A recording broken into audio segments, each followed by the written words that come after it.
China పరిస్థితి ఎక్కడ వేసిన గొంగళ అక్కడే కాదు, ఎటుకి ముందుకు వెళ్ళాలో వెనక్కి వెళ్ళాలో తెలియనటువంటి పరిస్థితి. తాజాగా చైనాకి సంబంధించినటువంటి సరుకులు ఎక్కడ స్తంభించిపోయినాయి అని ఇంతకుముందే మాట్లాడుకున్నాం. అందులో కీలకమైనటువంటిది $50 బిలియన్ సంబంధించినటువంటి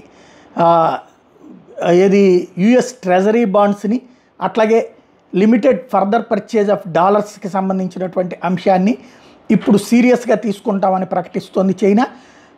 ఏదైతే యూరోపియన్ బాండ్స్ను కొంటామని చెప్తోంది, అంటే అమెరికాకి ఒక వార్నింగ్, మా దగ్గర మీ బాండ్స్ అన్నిటినీ కూడా రిలీజ్ చేసేస్తాం, వదిలేస్తాం, అమ్మేస్తాం, $50 బిలియన్ ఉన్నాయి, తద్వారా మీ ఆర్థిక వ్యవస్థను కుప్ప కూలుస్తాం, అదే సందర్భంలో యూరప్తో కలిసి సాగుతాం, యూరప్ని ముందుకు తీసుకొస్తాం, యూరప్ని పెంచుతాం, మీకు ప్రత్యామ్నాయంగా తయారు చేస్తాం, అమెరికాకి ప్రత్యామ్నాయంగా యూరప్ని ఎదిగేలా చేస్తాం అనేటటువంటి ఒక పరోక్ష హెచ్చరిక.